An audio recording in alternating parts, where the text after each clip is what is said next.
So I suppose to some extent, if you look at the philosophical underpinnings of postmodernism, and I know that it, like Pluckrose has talked about, Pluckrose and Lindsay and yourself have talked about it not being postmodernism, but applied postmodernism. Correct. But within postmodernism is the seeds of this.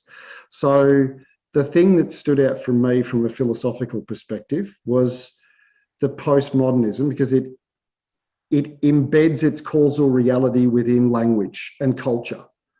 Yeah, so it's a sort of if you had evolutionary psychology that leaned towards biological determinism, it leans towards a sociological determinism. The thing that I think about is that postmodernism is a monism, single cause, and it's solipsistic in relation to the use of language. And I thought we could talk about that. Yeah. Because it's a difficult thing to... Hold on. Yeah. I got to say, let's not pile any more on. Yeah. Let's... yeah. And so that's one of the reasons why you see primarily on the left the idea that if you change the institutions, that you can change the outcomes. And one of the and you change the language, very structuralist. You see that in Saussure. Then the idea is that it's complicated because there are many variables that go into play.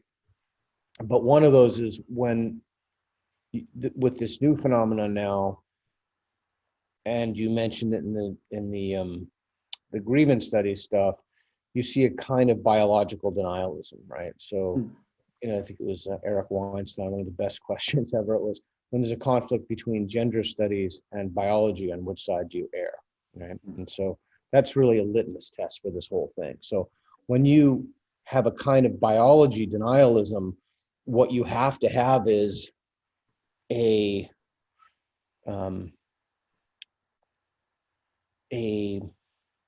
manufactured importance of language and institutions that govern the structure of society. So, for example, that's why you see it's almost like an idea lab. You see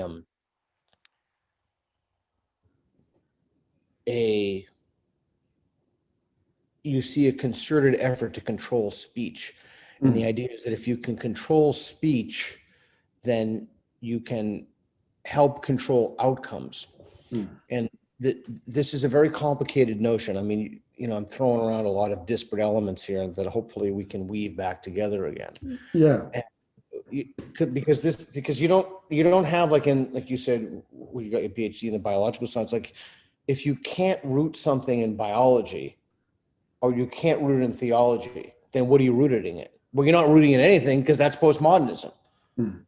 Right? It's an incredulity toward meta-narratives, right? It's a skepticism of a God's eye view. So what are you rooting in? Well, you're rooting in power knowledge, as Foucault calls it, and you're rooting it in the words and the language people use. And if you can change the language people use, and they've been incredibly successful with this, like the terms they've used, diversity, equity, inclusion, anti-racism.